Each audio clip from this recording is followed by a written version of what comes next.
All right, guys, so today we're going to be making a video talking to you guys about a couple of things.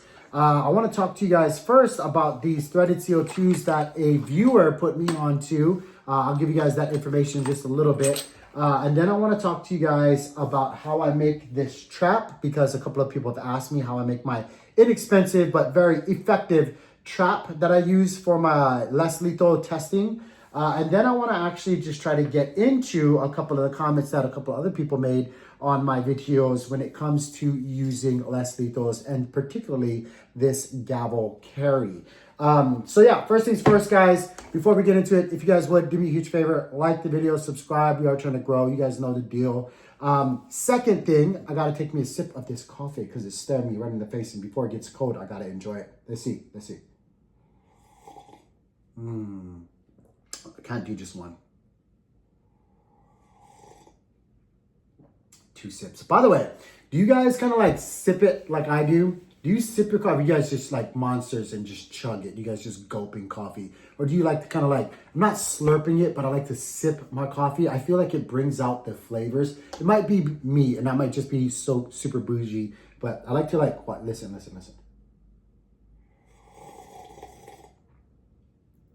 Is that annoying or what? I don't know. My wife thinks it's annoying.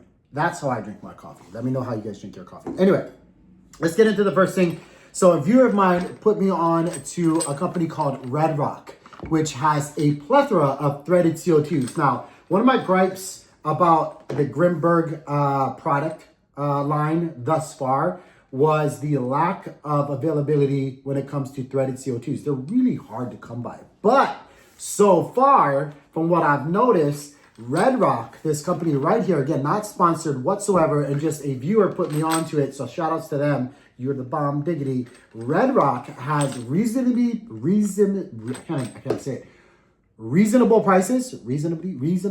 priced CO2s. Good gracious, what's going on today? And they got to me really fast, guys. I placed this order and it was like at my door in 2 days, 2 or 3 days. Like it came lickety split. I got 2 packs of actual 10-gram threaded CO2s for my my GAVEL carry here because I wanted to kind of keep a semi-small low profile when it comes to my GAVEL carry, instead of using these jumbo 16s, right? Or these teeny tiny 8 grams. I want to kind of just meet it in the middle. It's not a 12 gram, it's a 10 gram threaded CO2. I probably will buy a bunch of 12 gram threaded CO2s just so I have options. You guys know I like my options. I think it's all about options these days, guys. I will stress this one last time. I think you're in a good position if you always have options to turn to. And that's in everything, guys. You're investing, your life decisions that you're making. If you only have 1 or 2, if you have one option, that sucks. But if you have 1 or 2, maybe look elsewhere where you can actually have at least 3 different options to a provider. Like, you don't ever want to be stuck not having an option and being monopolized by a company because they are the one and all when it comes to getting something, right? Anyway, that's a video for a whole nother thing. But again, because a viewer put me onto it, I want to put you guys onto it and let you guys know Red Rock has a bunch of options for you when it comes to threaded CO2s. And so with that, I'm going to eat crow a little bit and kind of backtrack on my previous statements when it comes to the Grimberg product line or the GAVEL carry, because it has a twist feature to puncture, right? No, it's not all too bad. Now I know where to go get more threaded CO2s, and you do too. So I don't feel as bad as to always having to go straight to Grimberg for these 8 gram or 10 gram or 12 gram threaded CO2. I don't know which ones they actually did. I know they have them on their website, but again, guys, you know, like options. It's all about options. So put it out there. Red Rock, great company. Shout outs to the viewer that actually put that on there. I'm sorry, I can't remember off the top of my head. I should have written it down and give you the proper shout outs that you deserve. But I'm telling you guys, it was a viewer. So shout outs to them. Thank you so much for watching the videos and putting it on for everybody else so that we all know where to get our products from, right? Again, guys, super reasonable priced threaded CO2s from Red Rock. Got to me really quickly. With that being said, I want to test out now if I'm going to still have the issues that I've been having with my my personal carry, my GAVEL carry. And that problem is the threading of these CO2s, right? I don't know. I don't know what's going on. I think it's just mine or whatever. I think there's like a notch or a divot or something wrong with the mating process of the threaded CO2s and where it accepts the threads in my particular GAVEL carry. And so I'll show you guys what I'm talking about. I'll just get into it. But you see that piece inside there? When I thread in, I'm going to try to do this at an angle. But when I start threading in my CO2s, they usually, yeah, look, you see how it kind of just rotated? When it got really tight, it rotated all the way to the back instead of staying straight up and down, instead of like being, I don't know, non-resistant, I guess. I don't know what's going on there, so I'm trying to pick a word that may be describing it best. But you see how it kind of just, it kind of like mates up to the back here. There's a big gap in the front here, and it gets real tight to the back. But look, if I loosen it up, it's right in the middle there. It's kind of like where it should be, right? But if I get it to where it's the only thing left to do is kind of like last little click, it goes to the back. There's got to be something that's misguiding in the connection between the threads and the handle unit. I don't know what it's called. What is it called inside? I don't know what it's called. But this thingy that's in there, right? There's something in there. There's something there that's causing, I don't know if it's bent, I don't know if it's warped, I don't know if it's I don't know. I'm not an engineer. I didn't make this stuff, but it's kind of frustrating because I've already had my issues with it the first time. So I sent it back, even though I made my video. Grimberg was nice enough to fix it, send it back and stuff like that. And they said it was all done. It fires now. Granted, it does fire.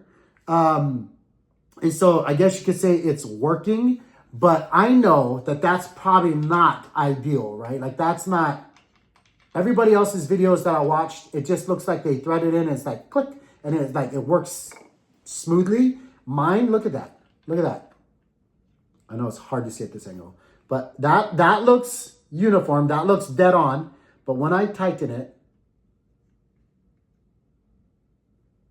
see how it just goes to the back there? And then so the last ditch effort here would be just to keep forcing it through, right? This, and I'm scared I'm stripping things in there.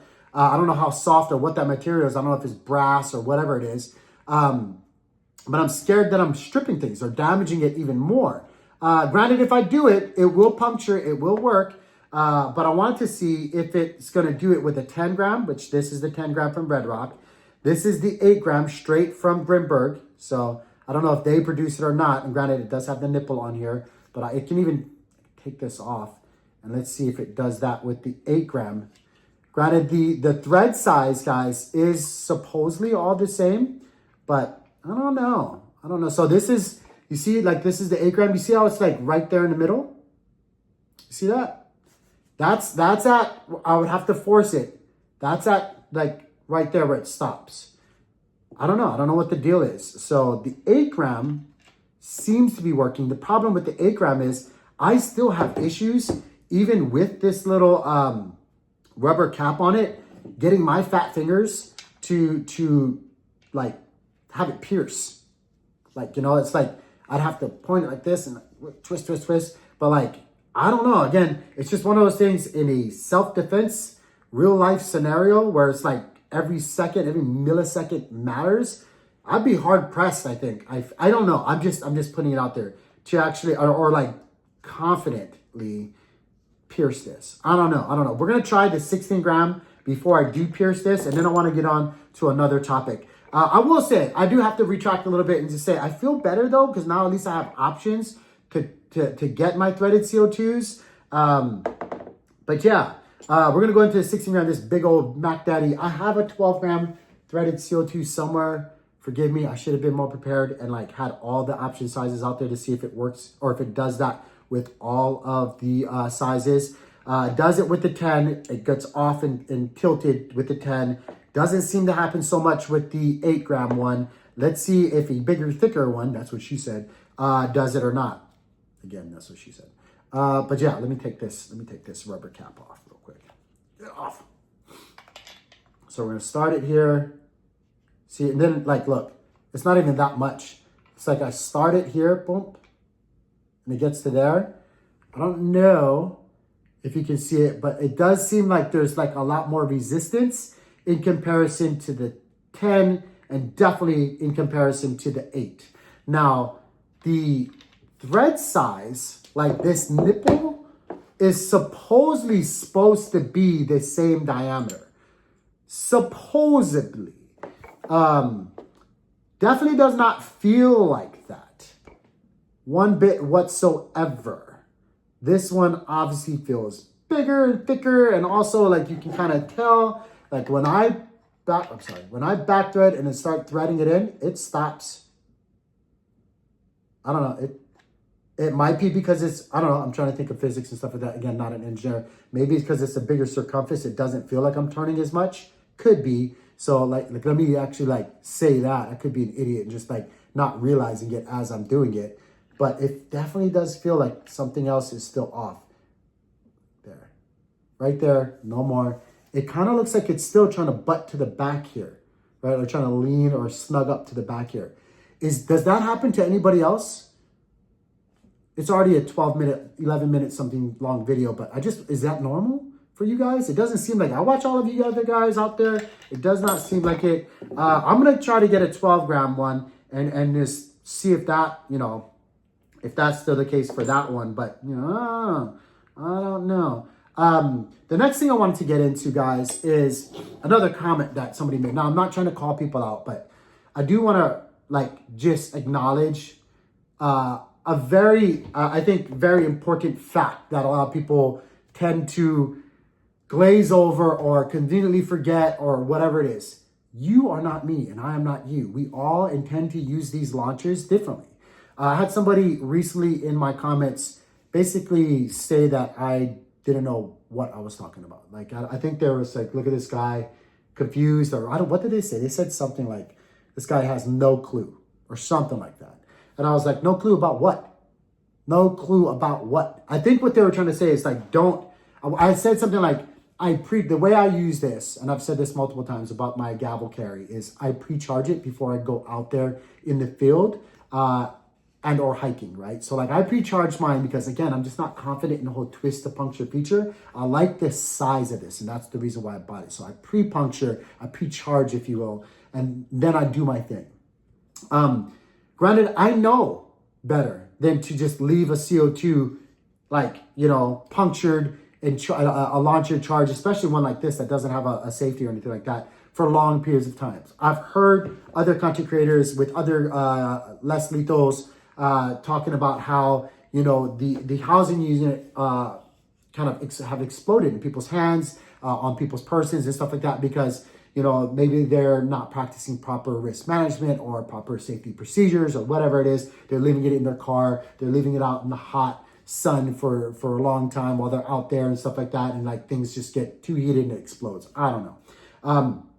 To each their own though, right? Like don't assume that you know it all because you practice with your less lethal or you use your less lethal or your whatever tool that you're talking about at that current time, the way that you do when you're watching somebody else's. Like, please, guys, just because we have our own preferences, we don't have to push that onto others. We can put it out there and say, hey, this is what I do, but I wouldn't be so quick to judge others and or to crucify others in that way into where your way of doing things is the end all be all. Because again, we all use these tools, these less lethal tools differently. I have many other less lethals.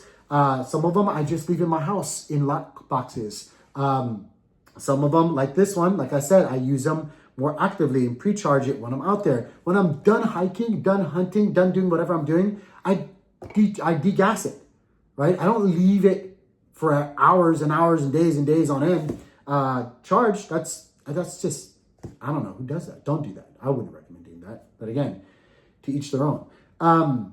So yeah, I just wanted to kind of I'm not trying to call people out there, but please guys, don't get caught up in your own bias, right? Like you might have purchased something and then you're trying to find every rhyme or reason to defend that purchase, or you might be using something and you might find every rhyme or reason to defend using that something, right?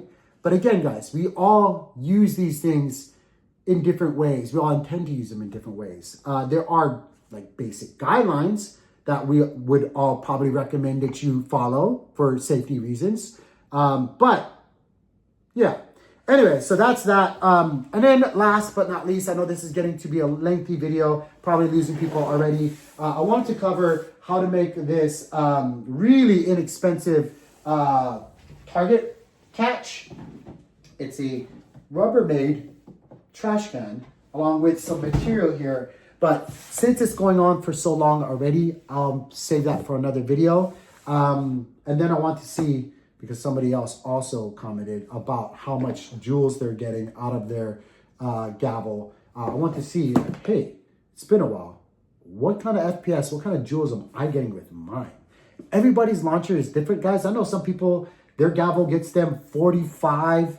I've watched it, you know, their gavel carry gets them 45 joules. Even the website states it's around 30 something, 30, 35 or whatever it is, right? So I'm just kind of curious to see what mine does. But yeah, anyway, kind of just a rant today. I hope you guys are all doing well. Don't forget, subscribe, like the video. Definitely would help. With that being said, I'll see you guys on the flip side. Peace.